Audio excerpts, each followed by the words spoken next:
Okay. So yeah, I think everything. Let's see.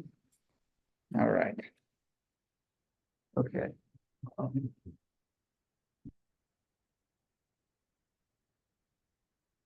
uh, so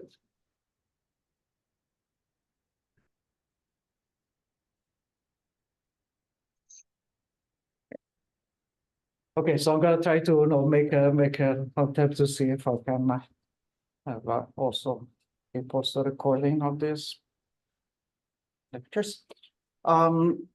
Okay, so this course is gonna cover basically some new or partly ongoing mathematical models for linguistics. So I'm not gonna assume any prior exposure to linguistics in any form. So what I will start doing is first of all give a very brief, very rough and not detailed overview of what linguistics is in general, what kind of things people do. And then I will in particular zoom in on a narrower part of linguistics, which is generative linguistics, and in particular study of syntax and syntactic structures. And then I'll get more into the new theory. So I've sort of toyed with the idea of starting out just with the current theory without giving any background on that, just to see how that works. But in a sense, it makes more sense to try to explain why one wants to do things in a certain way on the background of what happened before that, rather than at least one should be able to see why certain things might be preferable or might give an advantage with respect to what it was being done before. And so I think we're kind of short of chairs, but I think we can grab some chair in the other room or sorry, there's another room around the corner that might have chairs. Okay, so that's the plan. So I guess probably this week and maybe for 2-3 lectures, I'll just give the very general overview, and then I'll start to move on to the more recent things. And in particular, I just want to stress the fact that it's one of the reasons for doing now this kind of class on mathematics and linguistics is because it's a particular moment in time where it's quite clear that there's going to be some very major transformations in this field that are happening and will be happening in these years, and some of which will become self-evident clear as I keep going with this class. And of course, manifestly, one thing that everybody is aware of is right now is that there's a lot of ongoing work that involves language in artificial intelligence and computer science. And as we all know, that a lot of that relies on a lot of tinkering and trying to fix things on the go, and there's a lot still to be done on the side of actually understanding what happens and what is behind those things. And so in some sense, that's also one of the things that linguistics is currently having to interface with. Okay, so but let me just take a very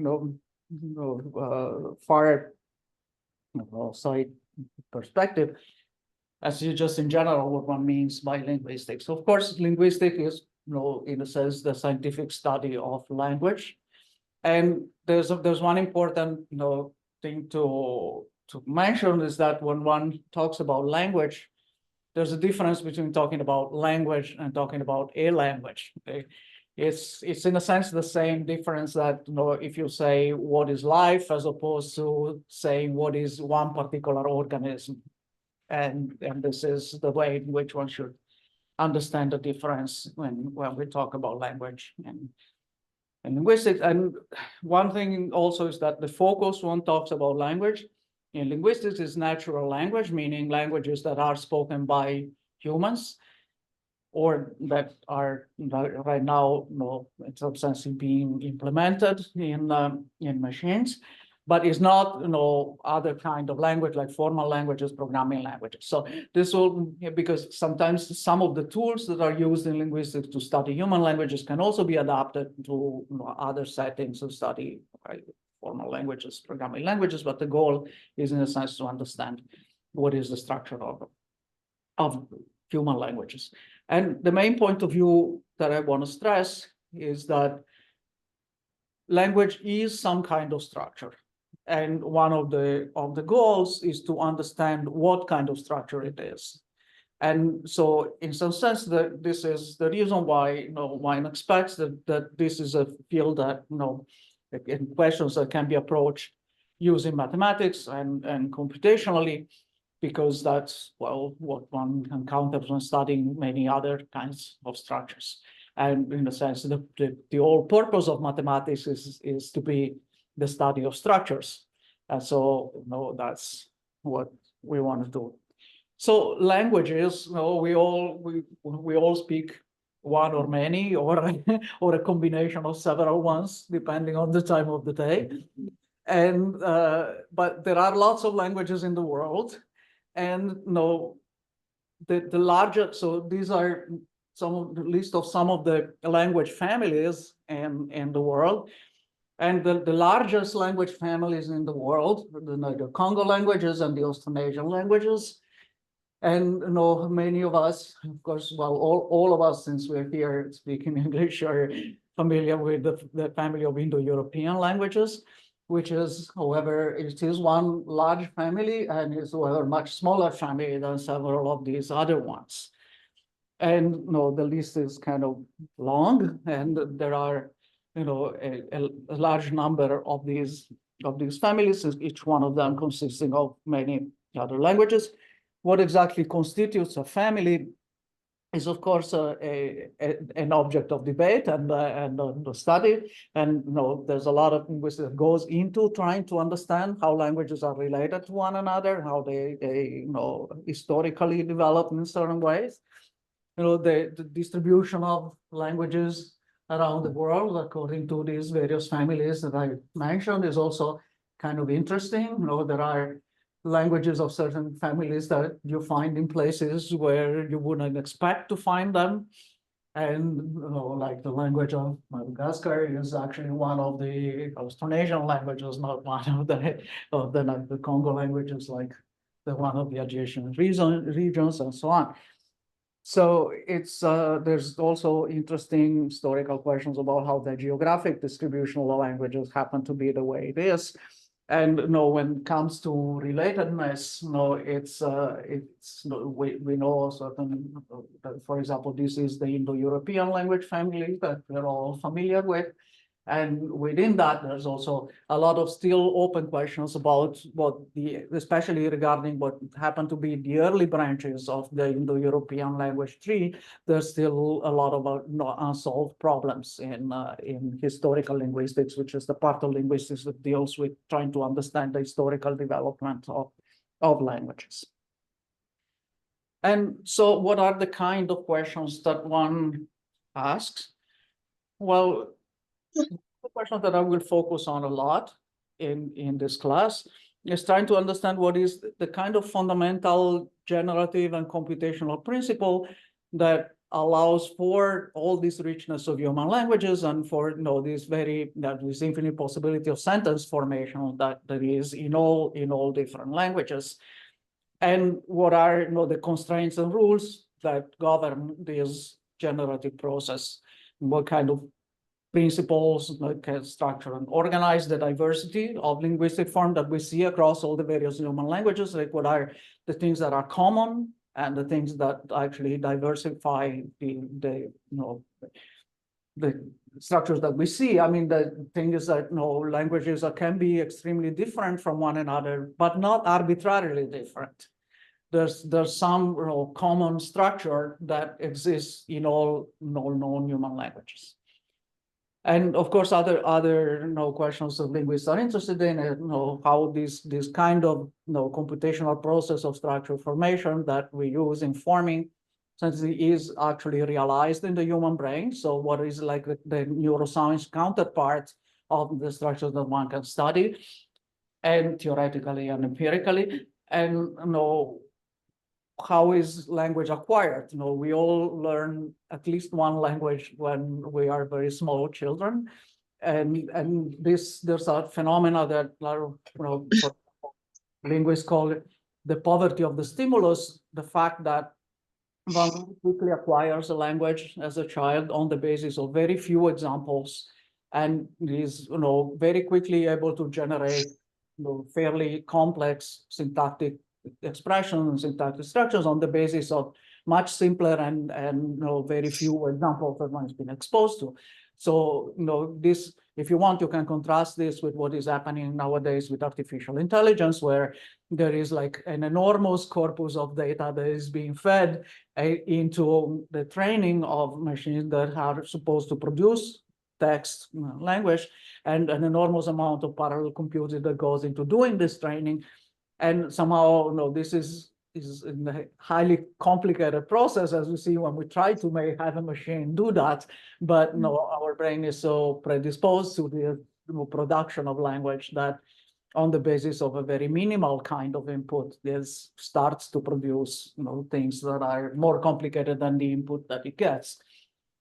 And of course, another question that has to do with biology is, of course, how our faculty of language evolved. I mean, the language is a very recent step on the evolutionary scale compared to properties of our brain, like vision, which is very ancient in evolutionary sense. So what is it that the minimal amount of structure that caused this development, and what are the other structures that are pre-existent in our brain that are involved in the process of language parsing and language formation?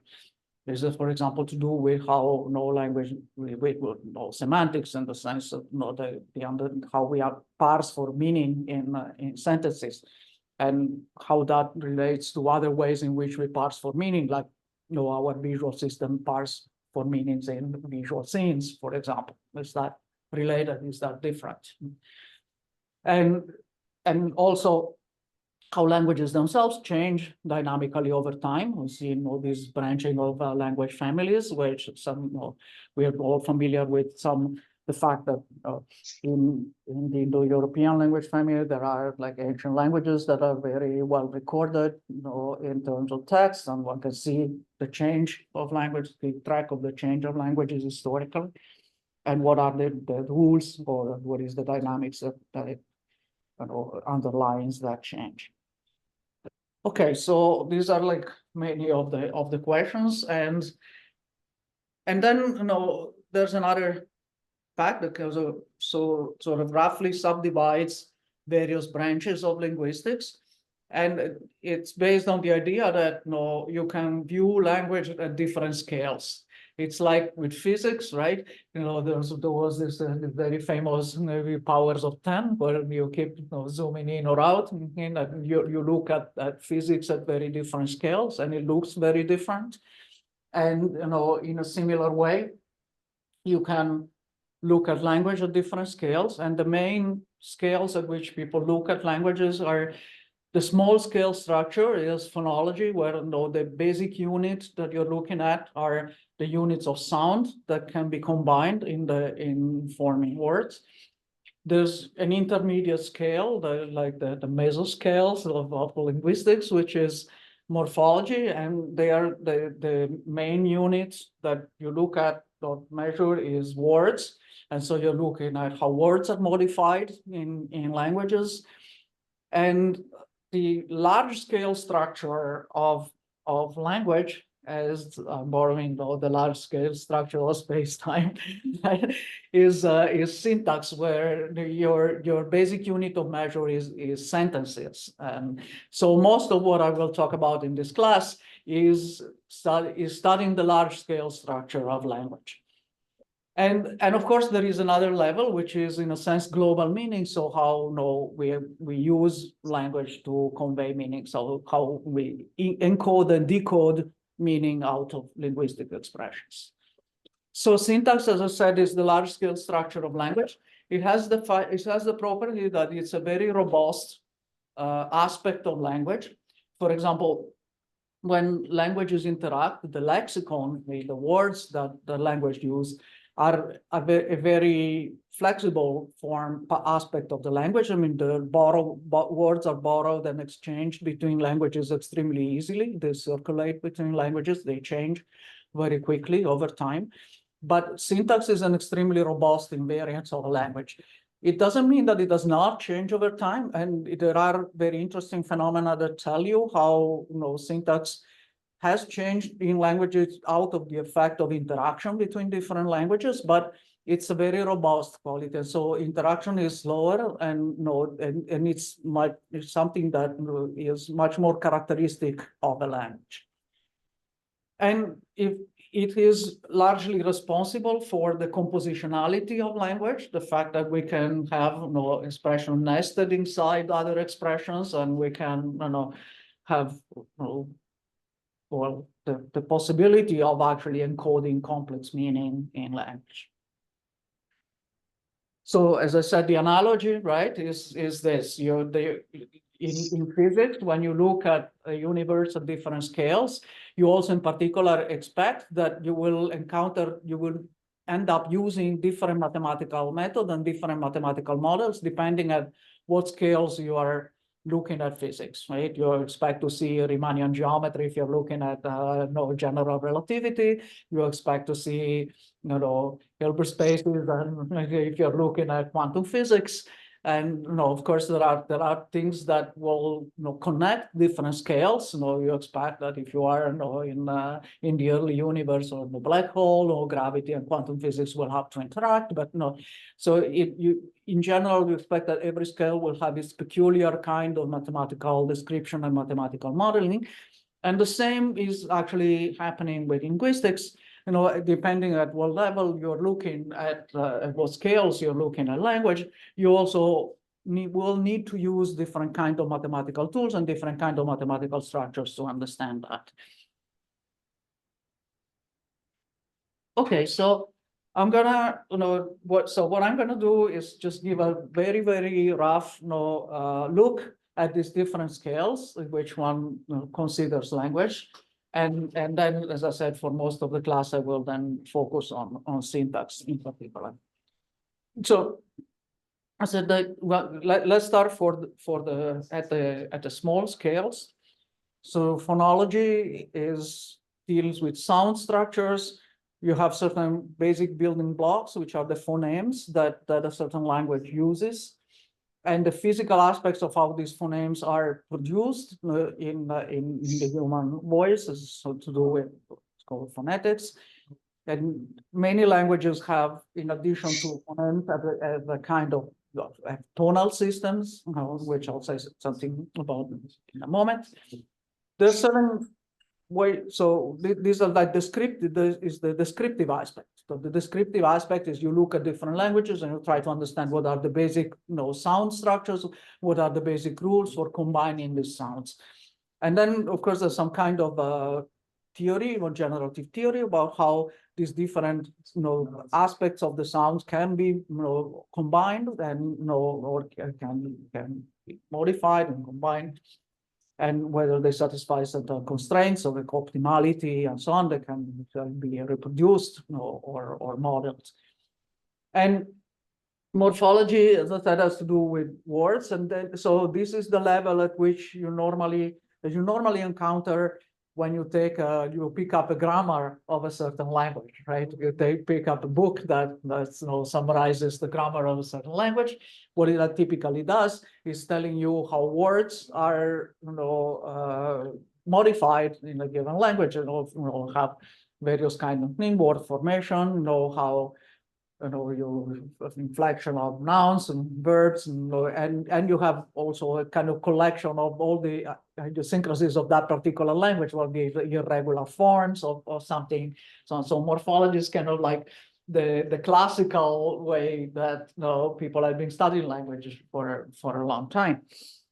And of course, there is one thing that people have been more and more aware of, that the boundary between morphology and syntax is somehow not very well defined and somewhat flexible. There's something that now is more often referred to as morphosyntax, because to some extent you can combine into words things that really have to do with the structure of sentences.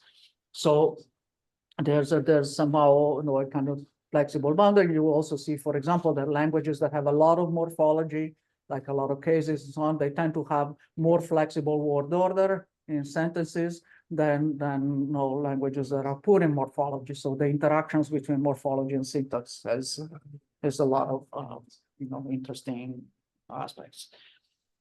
And so syntax, as I said, I'll say a lot more about it later, but is in some sense looking at the principles and rules by which sentences are formed, and why criteria according to which we decide if a sentence or not, is viable or not, is parsable or not, and so on in a given language. And so I will focus, in particular, in talking about syntax. I will focus on one particular view, which is generative grammar and generative linguistics. And that thing, I'll say more about it later, but that's a viewpoint that in some sense focuses more on what is called the I language, in the sense the internal language, rather than it's an externalized form in speech or writing. So it's like how we form language inside our brains. And I'll make an example in a moment to be more precise about what the difference is between the in I language and the E language, language. So this model, I'll say a lot more in a moment today, but I mean this way of thinking about syntax has evolved over the years. And yeah, most of this class will be about trying to present what is the current or ongoing state of the art in formulating this theory. And the other layer, it is semantics, which is how meaning is encoded or decoded. And this is where also connections to cognitive science and also philosophy of language and logic and other forms of computational models of semantics happen. So I will talk quite a lot about semantics too at some point in the class, especially because again there is something that is called the syntax semantics interface, which is how we are able to parse out of what the product of syntax, which is the form sentences.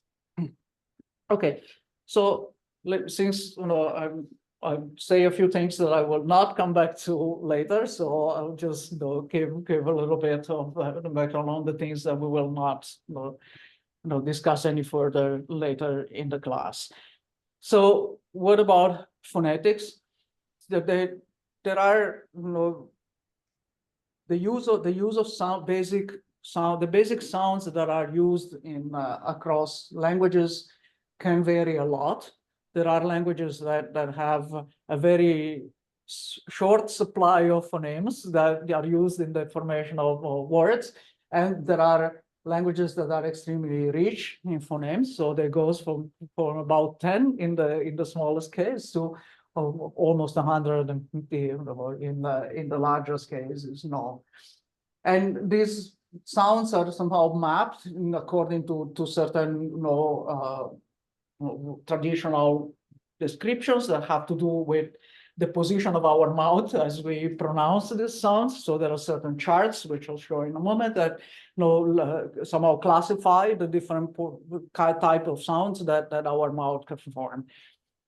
And the end, not just the position of the mouth, but also the way that our breathing is used in producing the sounds. There's something also that is studying the specific rules and restrictions on arrangements of sounds within syllables in a given language. That usually goes under the name of phonotactics.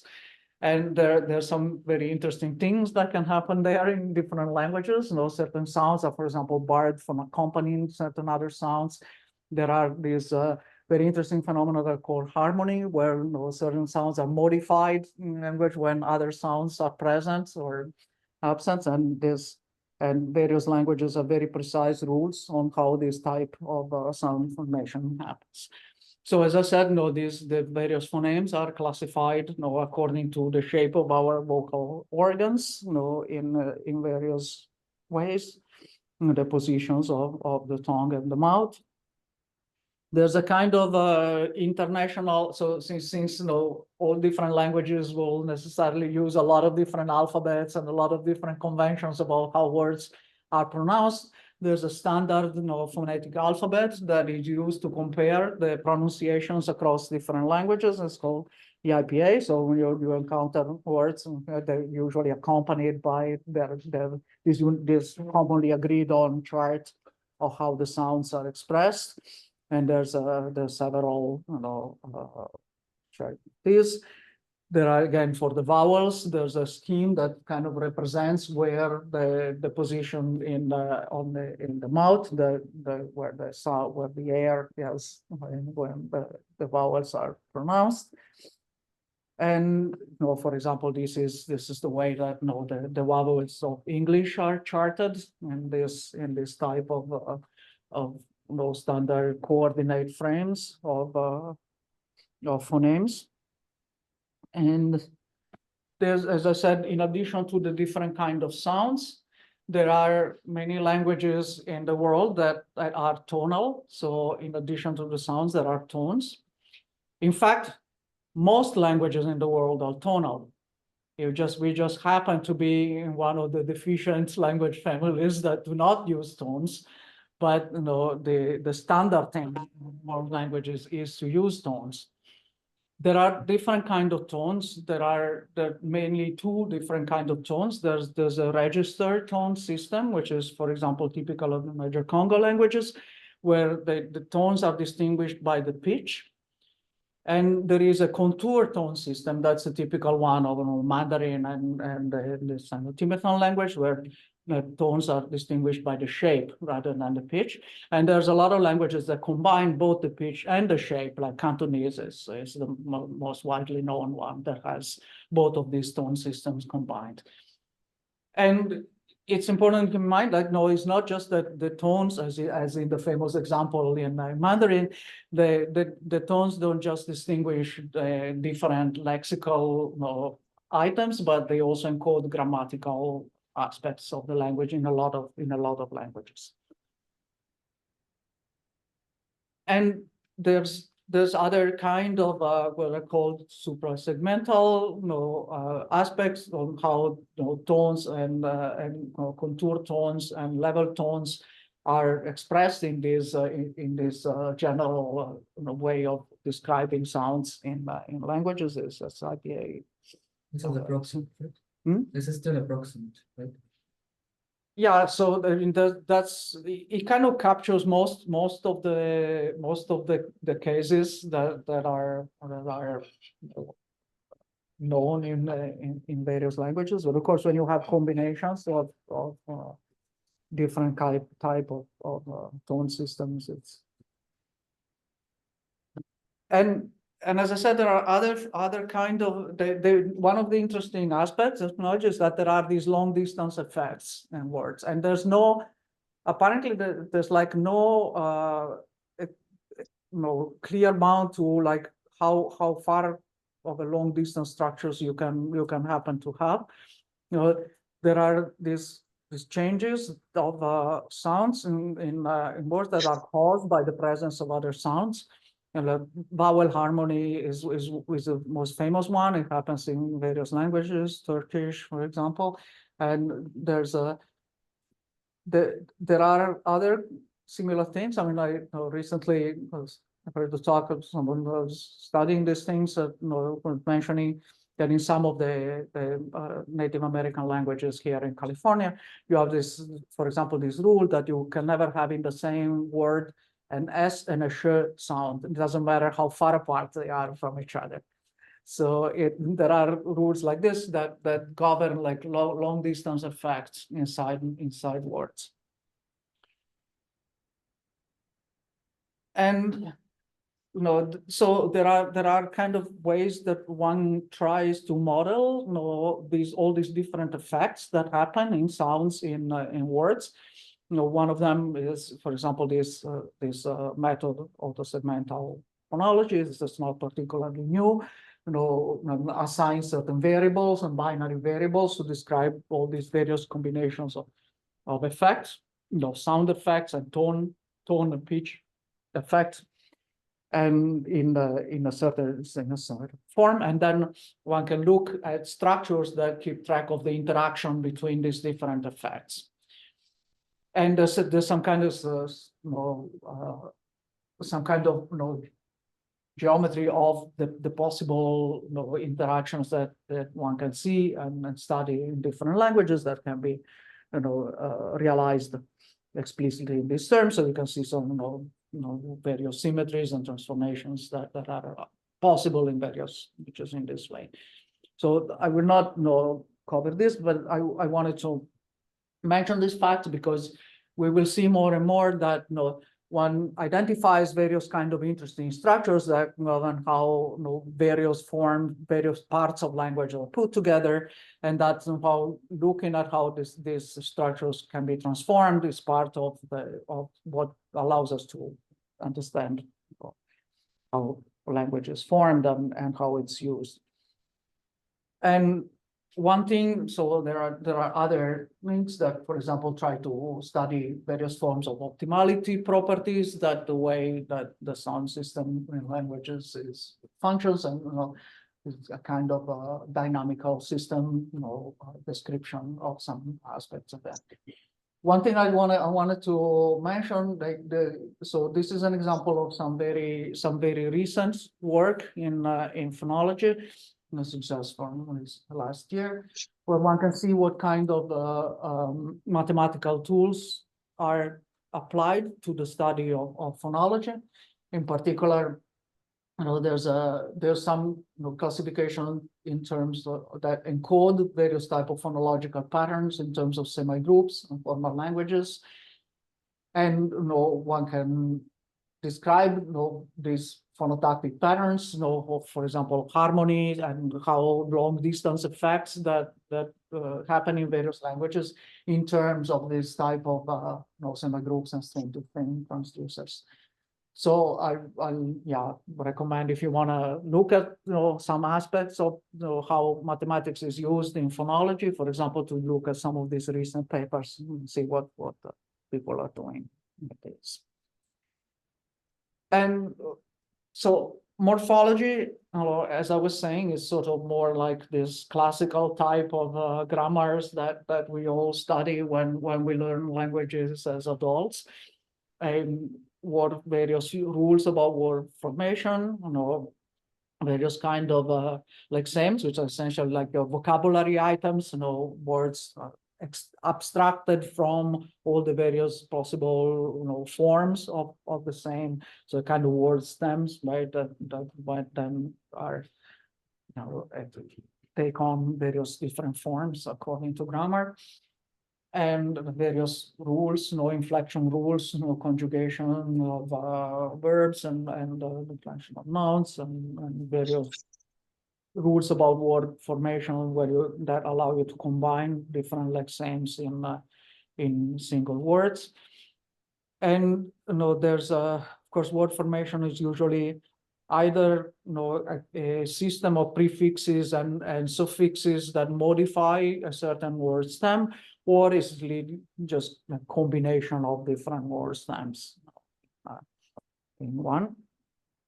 Of course, some languages are extremely rich in word formation, and other languages are typically poor in word formation. Within the Indo-European languages, for example, in the ancient Indo-European languages, you have on one side, languages like Sanskrit and ancient Greek, which are extremely rich in word formation. And apparently languages like Hittite, which is also one of the ancient Indo-European languages that have absolutely no known example of composite word formation. And of course, this could have a lot to do, because these are ancient languages, right? So this could have a lot to do with what type of documents are available for these languages. The documents that we know from Hittite are always kind of bureaucratic documents.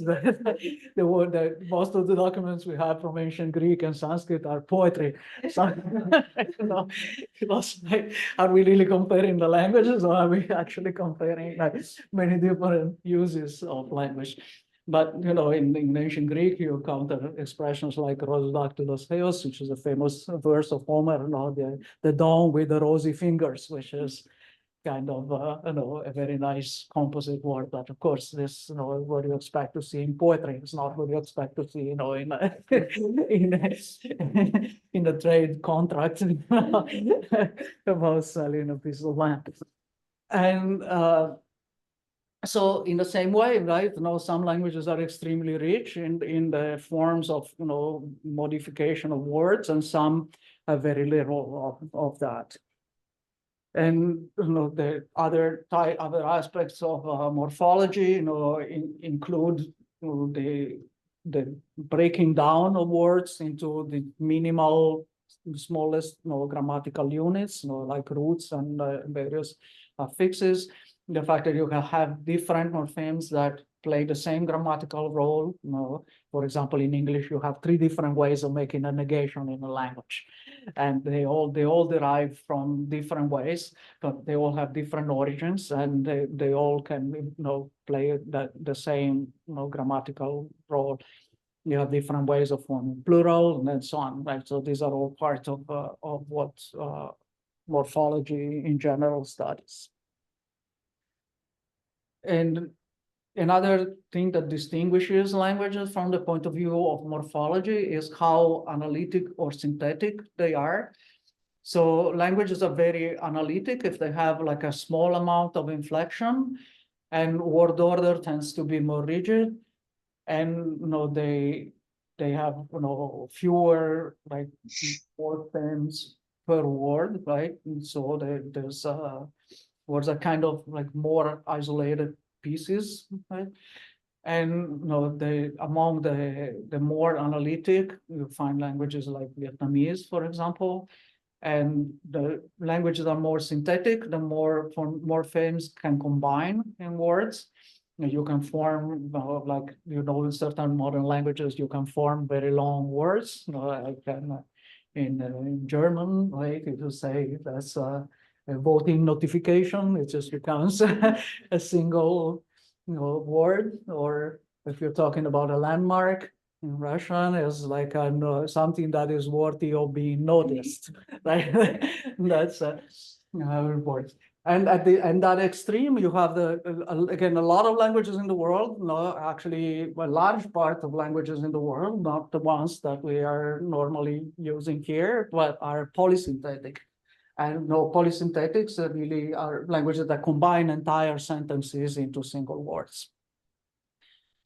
And again, there's various different forms of how the polysynthetic languages can function.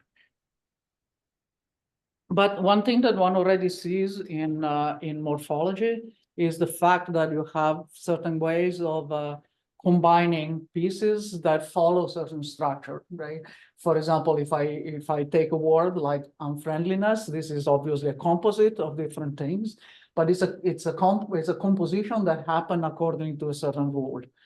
And if one unpacks the way that this word is formed, one finds a certain structure that tells you how these different parts of the word are combined together. And this idea that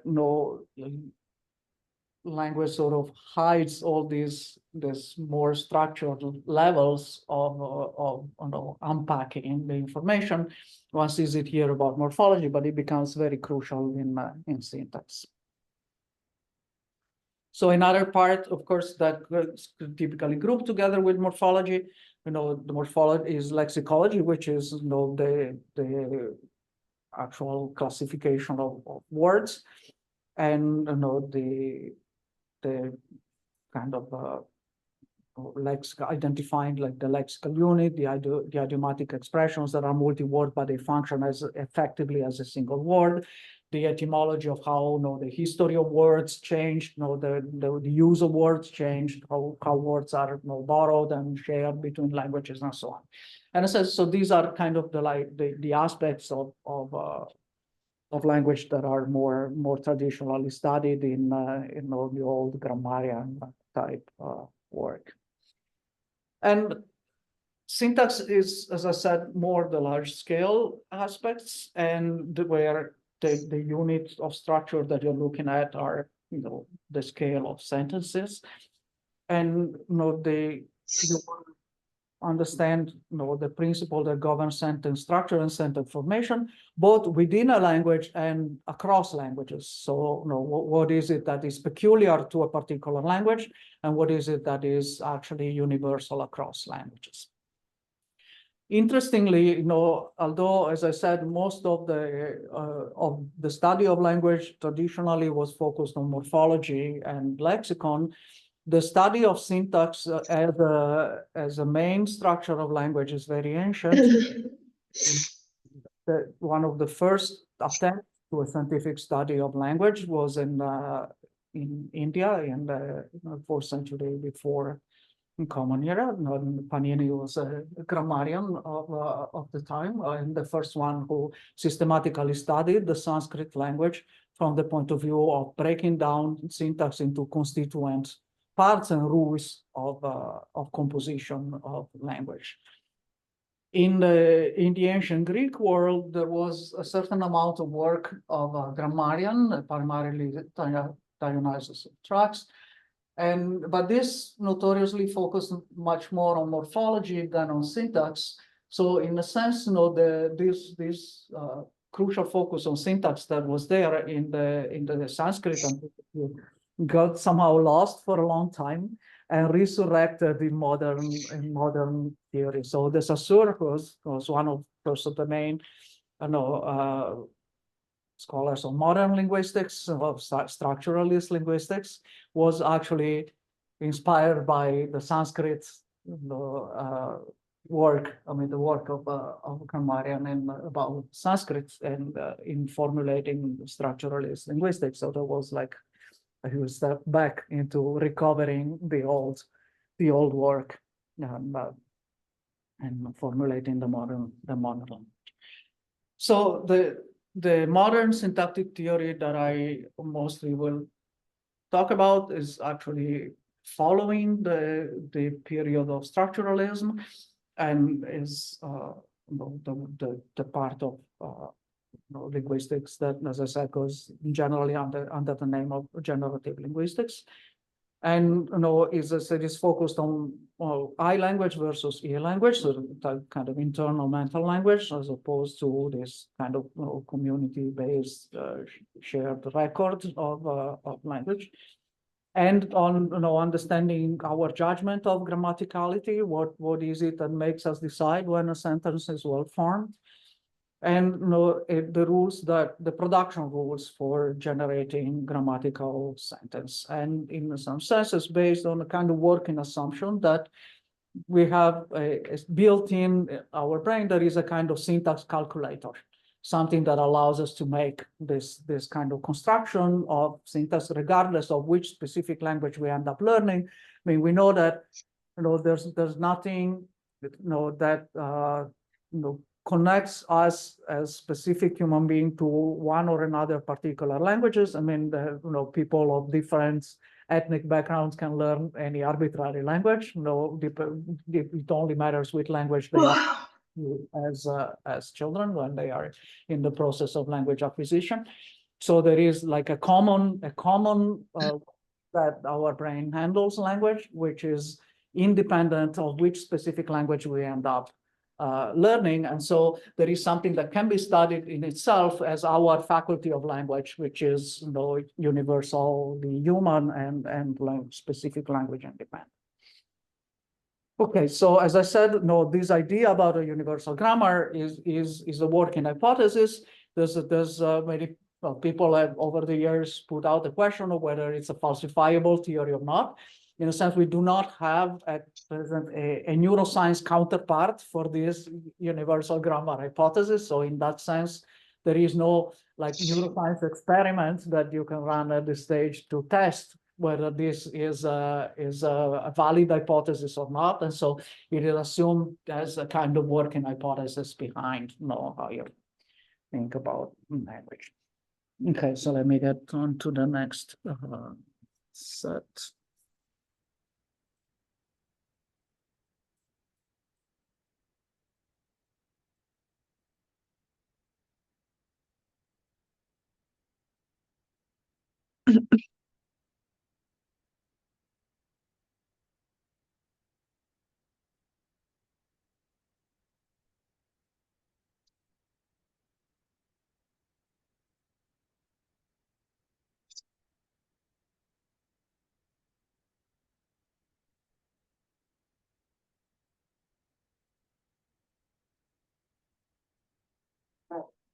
Okay, so let me focus like more specifically on generative linguistics, which is, you know, this, after this very brief overview of the whole picture, and is focus a bit more specifically on generative linguistics per se.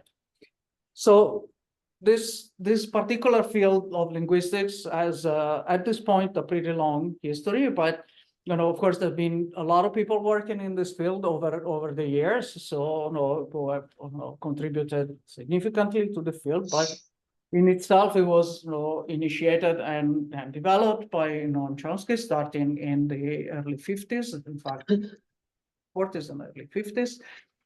And it went through, you know, several different stages of development. There is, well, it's a remarkable fact that you have, you know, it doesn't happen often that you have a field of science where you have a continuous stream of breakthrough coming from the same person for 70 years in a row. So it's a quite remarkable story in that respect. But so the main, I just want to, you know, point out just the main steps, the development of this field. So somehow at first phase that was mostly, you know, in the 50s and 60s, which, you know, gave rise to the theory of formal languages, which is now just a part of mathematics per se. It has a lot of applications to computer science as well. But you know, it was somehow constructed as a first attempt to actually create mathematical models for the generation of syntax in natural languages. That sort of evolved, especially in the 70s, into slightly different. It was called transformational grammars. And which is sort of, you know, attempt to combine aspects of formal languages with, you know, another point of view, which is that of transformations. I'll say something about later. The next sort of step in this development of the field happened in the 80s. There's a part of the theory that goes under the names of principles and parameters and government and binding. And one of the ideas, the interesting ideas of that I will say more about later, is also the attempt to come up with a good parameterizing method for comparing at the level of syntax different languages. So this is the concept of parameters, in particular what linguists call syntactic parameters. It's kind of the idea is to come up with a set of binary variables that are designed to answer yes/no questions about whether certain kind of syntactic constructions are possible or not in a language. And that will give you a way to compare, you know, at the syntactic level, different languages by comparing these parameters. And there are still some major open questions in that perspective. And of course, the main open question that's been, you know, open since the 1980s is actually what is a good complete set of variables for the purpose of encoding the syntax of a language.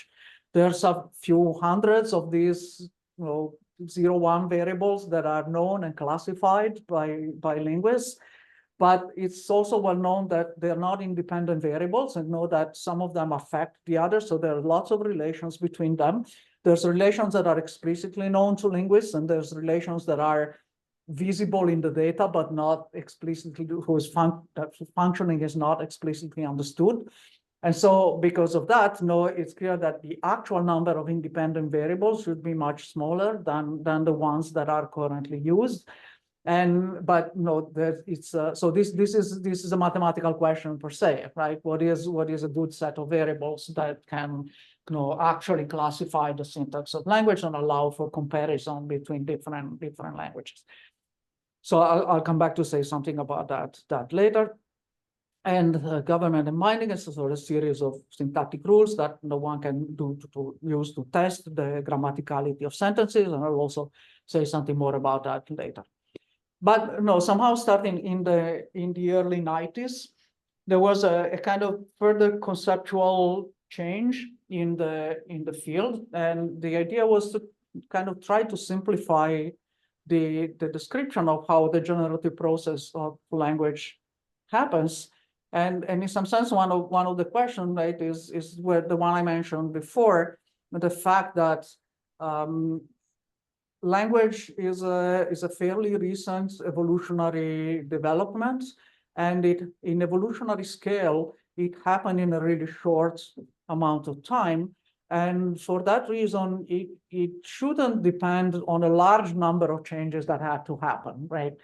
And so somehow it has to depend on something that's very simple and very essential, that made this syntax calculator possible, right, in our brains. And so this the idea of minimalism. So, and it's we're trying to identify what is the key structure in the computational process of syntax.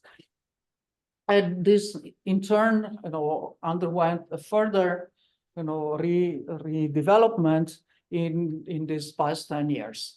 And so what I will actually focus on out of this really, really long history is actually what happened during these last 10 years, and actually in particular what happened during the last year.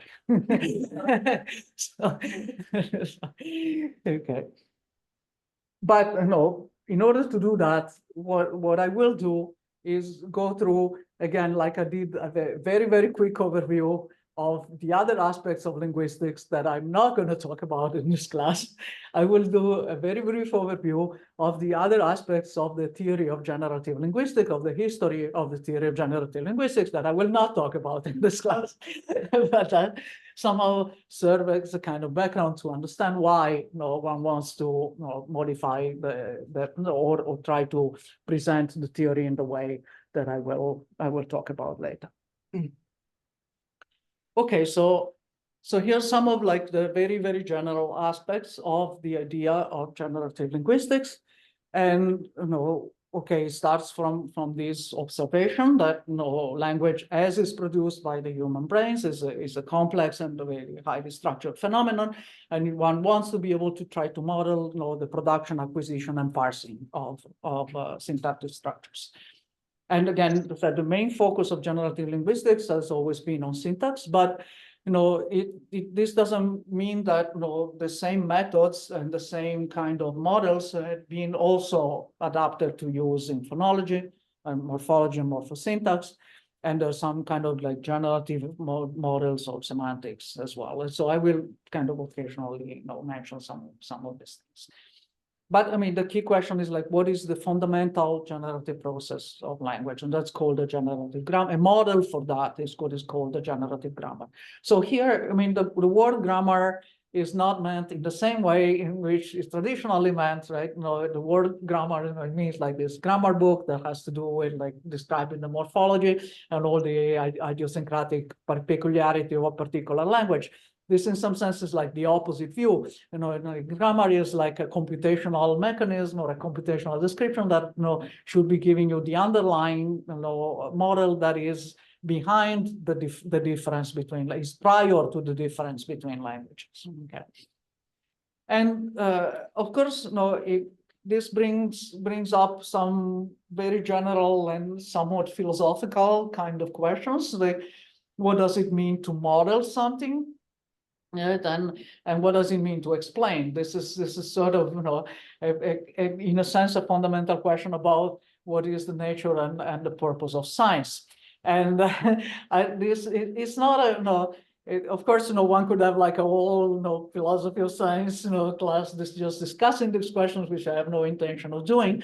But it is relevant. It is especially relevant today because of the developments that are ongoing in artificial intelligence, where one can build machines that are good at predicting, at giving, have a good predictive power, right? You can see the current status of, if you to play with the current large language models, they are very good at predicting the next word, right? In a way that's compatible with our understanding of language, and it's highly compatible with the way that humans handle linguistic text. But in a sense, that's where this question is interesting, right? Because what is the purpose of being predictive in science? The point of, so the purpose, the prediction is not the goal. That's it's maybe not such an obvious point, but I mean, the prediction is not the goal. The prediction is what makes your theory falsifiable. So the thing that is the goal of science is the explanation, is the explanatory power. And the point is that you want to make sure that your explanation is testable. And that is the reason why you want your theory to be able to make predictions, because you want to make sure that whatever you are trying to explain is explained in a way that's consistent with the facts. And this, in a sense, is the point, because suppose that you have an 100% accurate and reliable simulation of nature, which is not explanatory at all. Well, you already have one, it's nature. The point of science is to understand it, not to replicate it. Right? So this is a reason why there is something that is in the present state. Of course, these things are very rapidly developing, but in the present state of the way the language is studied in the context of artificial intelligence, there's something that's very disturbing, which is the fact that you have a predictive machine that is completely non-explanatory. And so you would like something that is both explanatory and predictive. Of course, you don't want to have something that's explanatory and not at all predictive. Otherwise, you could you would have no way to know what you are, if you are talking about, makes sense or not. Right? Okay, so this is in a sense what one would like to be able to obtain, something that is a model that is explanatory and would have some to say about the way that language functions in our brain. So if that is the goal, well, why is mathematics? So why am I here? In other words, so I should justify my existence in this matters. Well, so as I said, mathematics is by definition the science that deals with the study of structures. Of course, if you stop the first person in the street and you ask, what is mathematics? The first chance is that they will run away. The second chance is that they will tell you that it has to do with numbers. And well, yes, yes, occasionally it does, but yes and no, in the sense that the only reason why numbers are of interest to mathematics is the fact that numbers exhibit interesting structures. Right? I mean, let's think about prime numbers, right? Prime numbers are the typical example of something that is of interest to mathematicians because it has a very interesting structures. We don't know how prime numbers are distributed among the integers. And this ends up being related to a lot of other very interesting structures in mathematics. Why the Riemann zeta function says it's zeros on the critical line, if it does, and so on. Right? So that's the reason, in the sense in which numbers are an object of study to mathematics. And so yes, numbers have interesting structures, and so does language. And so language is also a perfectly viable object of study for mathematics in the same sense. And also there is another point that can be made, is that the understanding of more and more interesting and elaborate mathematical structures have played a fundamental role in the development of theoretical physics throughout the 20th century and continuing nowadays. Theoretical physics had motivated the development of a lot of mathematics and has in turn benefited from the development of a lot of mathematics. And in the same way, one could hope that a similar interaction, of course, the interaction between mathematics and theoretical physics is very old and has had a lot of time to develop. But one can hope that in a similar way, the study of mathematical structures and more interesting mathematical structures could be brought to have relevance and the study of linguistics, and conversely, the specific problems of linguists are interested in can motivate mathematical structures to look at. This is actually a principle that was advocated already a long time ago. There's this book in the early 80s of Chomsky wrote the presentation, where he exactly makes this point that linguistics should be studied with similar principles and methods as theoretical physics. So that's exactly what I'm planning to do in this class. So let's just get down to earth a little bit and see what do I mean when I say that syntax is a structure. So let's take this famous Groucho Marx joke. I shot an elephant in my pajamas. What it was doing in my pajamas, I will never know. So why is it funny? The reason why it's funny is because it's conflating through two different structures, right?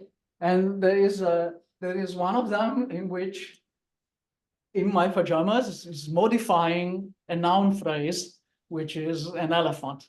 So it's an elephant that happens to be in my pajamas for whatever reason that we don't know. And I shot such an elephant that happened to be in my pajamas. But of course, the most conventional parsing of the sentence, I shot an elephant in my pajamas, is that in my pajamas is modifying the action of shooting. Instead of shooting in the dark or shooting last night, I actually was shooting in my pajamas. And so the point of these examples is that a sentence is not just a sequence of words. The trick here is the fact that what we perceive is the structural relation among these words rather than the string of words itself. And the fact that we can perceive is like this, sometimes you have these optical illusions where you have simultaneously two different ways of parsing the same image, and your brain sort of flips between them. So you have a similar phenomenon here. You have two different ways of parsing the structure of this sentence, and the joke is making you flip between one and the other. And so this is somehow a very key observation that is underlying the entire perspective of how one studies syntax. That our brain, although the way that we handle language because of the way that we are physically designed is through a string of words, because that's the way we speak, that's the way we hear. Even languages that are not based on speech, like various sign languages that have their own rich syntax, are still based on a time-ordered sequence of events, a time-ordered sequence of signs. And writing is also a time-ordered sequence. So we are sort of forced by the physical limitation of the way that we can use language to producing it and receiving it as strings but that's not the way that we parse it. The way that we parse it is as structures. So is this kind of representation a model of how we parse it, or how the meaning of the sentence? Because it means both.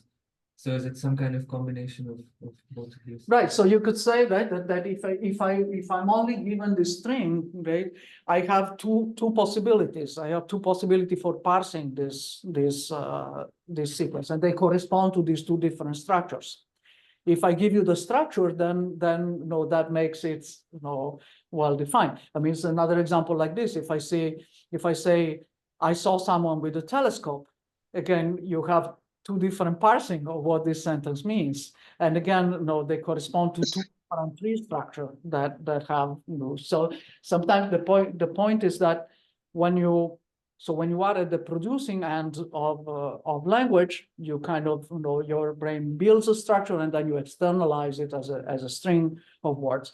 When you are at the receiving end, you receive the string of words, and so you have to kind of, parse for a structure, which, part of your understanding of a sentence is, being able to produce the parsing and identifying which is the relevant structure that's underlying that word.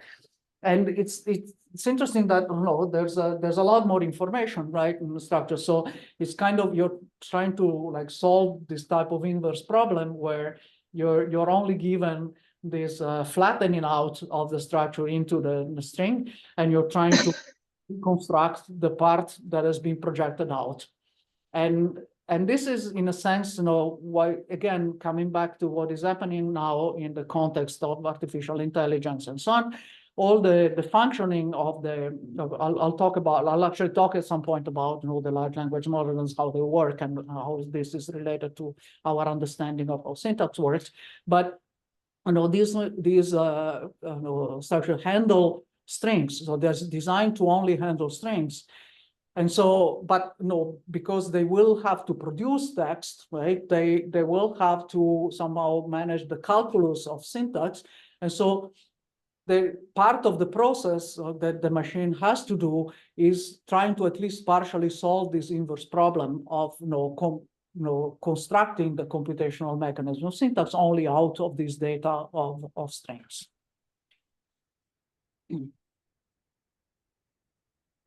Okay, so one thing that so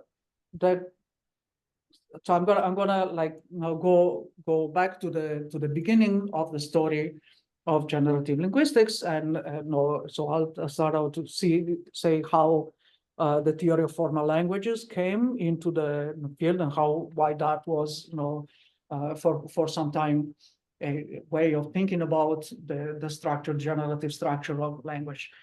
So one observation first is the fact that language is capable of creating infinite recursions. Now, this is a very important point where one has to distinguish between the concept of I language and the concept of E language, because of course, in an actual spoken text or in an actual written text, everything is always going to be finite. And however, so in any language, like in English, one of the simplest examples that you can create of a recursion is the fact that, for example, I can help someone, help someone, help someone. Okay. Of course, in practice, you will never go beyond like if you go after a certain number of iterations, it becomes funny, and then of course it would just never be something that is actually. But the point is that your brain immediately understands three things: that this sequence can continue. Okay. And I mean, your brain has no doubt on the fact that it can continue, even though you don't externalize it like that. Right? And it also, your brain immediately understands that it will continue to be grammatically correct. It will not stop being grammatical between the 43rd and the 44th iteration. Right? And also, it will continue to be meaningful. So these things are something that our brain immediately understands, even though we don't externalize these as infinite sequences. But so the part of the I language that infinite sequences and infinite recursions can be generated. And so, of course, this in itself is the telltale sign that there is an interesting computational process going on, the fact that it can generate infinite recursions. So one of the first questions that we can try to ask is, can one understand better what kind of recursions exist? What kind of recursion can be constructed? So what is grammatical correctness? What is grammatical correctness?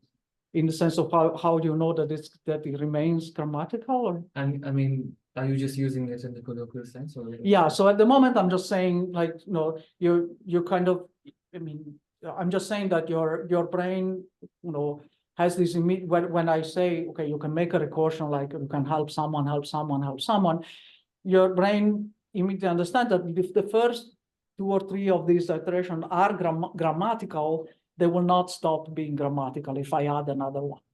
But you mean grammatical in a morphological sense? Yeah, at this point, I just mean grammatical in a morphological sense, but let's say well-formed, in the well-formed within the language, as a more general concept of what I mean by grammatical.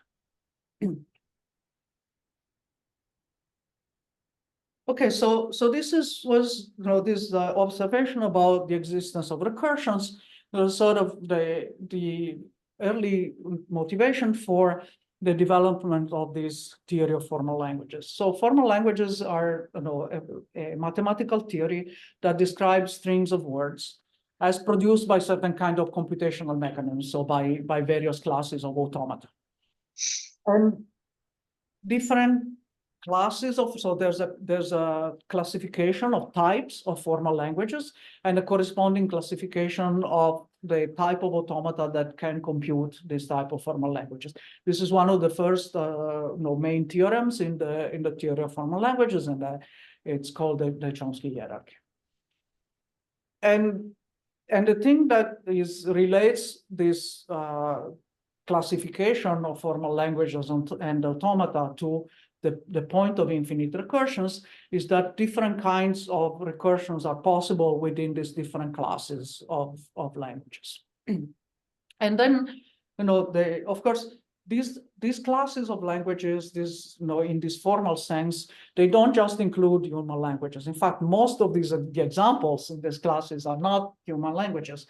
They are abstract things. They can also be programming languages. They can be presentations of discrete groups. I will give examples of that.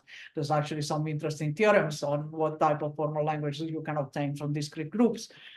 And so they don't actually necessarily have to do with human languages, but they can include the case of human languages. And so one of the questions then is, like, what class of formal languages is suitable for describing human languages? So what do I mean by a formal language? So the definition is a grammar, and it's usually presented as a quadruple of two sets. One of them is called the non-terminal symbols, and one of them is the terminal symbols. And the terminal symbols you can think of as the actual words in a language, if that's the case. So things that once you reach that point, your final result would be a string of terminals, which would be like a string of words in your language. And the non-terminal are like the intermediate steps in the derivation of your string of words. And then you have a certain start symbol, which is the beginning of your derivation, and you have a set of production rules which tell you how to go from one step to the next until you've reached a string of terminal symbols. And so a language produced by such a grammar is a string. So what I mean by this is arbitrarily long sequences of in the alphabet given by the terminal symbols. And so these are like finite strings of arbitrary length that can be obtained as a string of application of production rules starting from the initial symbol. And here's a simple example. Okay, so I give you a grammar that has a start symbol and another non-terminal symbol, this capital A. and it has two terminal symbols, A and B, small a and B. And it has the following production rules. So these are all the possible moves that you can make in the course of creating a word in this language. And so here's an example, right, of a possible derivation. So in any derivation, you don't necessarily have to use all these rules, but you have to use one or more of them in combination. So for example, no, I always have to start with my start symbol. And so the first rule that I'm applying is this. So at the next step, I have created a sequence like this. And now here I can apply now this rule here, and now I get a terminal. So from this, I don't continue anymore. And here I can apply this other rule, and I get a sequence like this. And then I again apply this rule like here. And then I apply this rule here. And now, I mean, I can just read off all the leaves of this tree in this order. And so I have shown that this sequence AA, BB, AA is in the language computed by this grammar. Okay, so that's the way that it works. So as I mentioned, one of the early, the main theorems in this theory of formal languages is the Chomsky hierarchy. It identifies 4 different types of formal languages. The most restrictive one is this type 3 regular grammars. And there is a corresponding machine recognition theorem that tells you that all the regular grammars, I'll say in a moment more about what these are, but I mean, all the regular grammars can be computed by a very restricted kind of automaton, which is called a finite state automaton. The slightly larger class is context-free grammars, and I'll say in a moment something about the production rules of context-free grammars. And these are computed by a larger and somewhat more complicated class of automata, which are called, in general, non-deterministic, but like push-down stack automatons. So these guys have no memory. There's basically these are basically Markov processes on a directed graph. And these ones have some amount of memory. This is what this push-down stack is doing. So there's a memory, but it's a memory where you can only accept what's on the top, what's at the top of the memory. You can take something out and put something in, but you cannot accept. You can only like last in, first out, but you cannot reach directly what is at the bottom of the memory. And a much larger class of languages, of formal languages, is the context-sensitive grammars. And these are computed by a much bigger class of automata, which is linear bounded automata. It is basically Turing machines, but with a bounded tape. And then, well, there's just computability. The larger class is just anything which is Turing computable.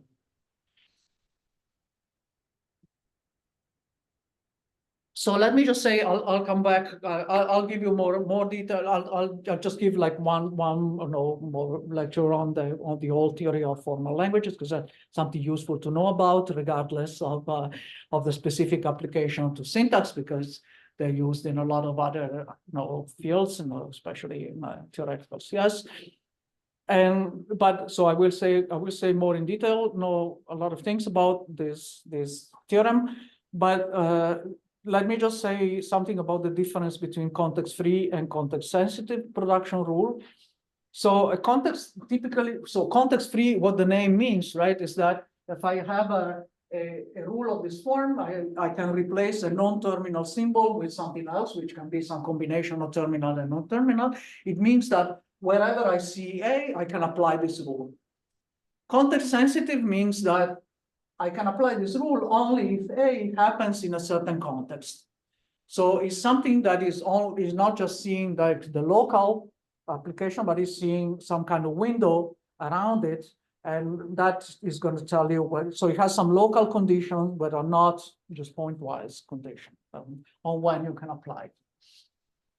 And so very early on, there was a first conjecture that was that the context-free formal languages would be enough to characterize the syntax of human languages. And it also, as I said, it also characterizes other kinds. So for example, there are programming languages that are known to be in this class, and there's other formal languages that have nothing to do with human languages. But the idea was that this generative aspect of syntax of human languages would be captured by context-free grammars. So, as I will say more, I'll come back to this conjecture in a moment. So for the moment, I'll give you with the suspense of whether that is true or not.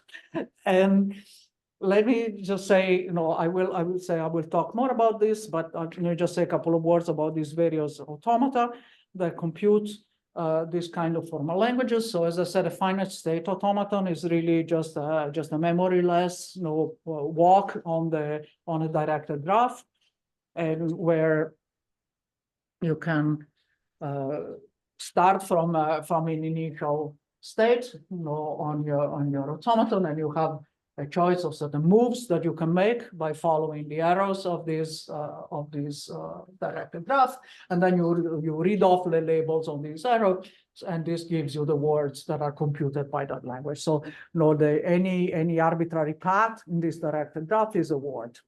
Okay, so this is like the simplest kind of thing that you can do. And the case of the push-down stack automaton is slightly different. So you can still model it with a directed graph, but now the labels on the paths that you take are also keep into account the fact that you can retrieve something from the top of the memory of your stack, and that tells you which transition you're making, and you can put back some information at the top of the stack that you will use then to make some other transition. And so this is no longer memoryless, because you can keep track of where you were before by what you had deposited at the top of the stack at that step in the process. Yes. Are you only loading one piece of information at the top of the stack at the time? No, you can deposit a string. You can deposit a string so you don't have a fixed length for the string that you can deposit at the top of the stack. But the point is that you can always just deposit a string or take something out of that string, but not access what's at the bottom of the stack. You can always just access the symbols that are at the last in, first out. Okay, so what about the fact that I was saying that different recursion? So I'll come to what happens with this conjecture about the context-free grammars. But in order to understand what happens there, the key point is what I was saying, that different kind of formal languages have produced different kind of recursions. So here's the first example. So this kind of regular languages, this most restrictive one that correspond to the finite state automata, are able to produce, for example, infinite recursions of this kind. So I'm writing it here so that my terminals are 0, 0, and 1, so I get binary strings as the result. And this is a regular language. One can realize this as a finite state automaton, and it gives rise to this kind of. So basically, it says that your graph has two loops, right? At a different point. And the thing is that if you are in this kind of memoryless paths on a graph, and you have two loops, obviously the number of times that you go around one of these loops has nothing to do with the number of times that you go around another one of these loops, because you have no memory. So you cannot keep in mind how many times you've gone around the first loop and use that to bound the number of times that you go around the other loop. So you will be able to generate this where M and N are completely independent of each other, but you will not be able to, for example, generate this where you want to go around the same number of times on these two loops. And indeed, this is an example of the type of recursion that you can realize with the type 2 context-free grammar, but not with a regular grammar. So I will finish here so that next time we'll see why. I will actually tell you right away the answer is that conjecture is false. And no, the context-free grammars are not enough to capture the syntax of human languages. And so how do you prove that it's false? By proving that, by exhibiting examples of actual human languages that admit a recursion that is not computable by a context-free grammar. So a kind of recursion, like in this case, I'm showing a recursion that is computable by a context-free grammar, but not by a regular grammar.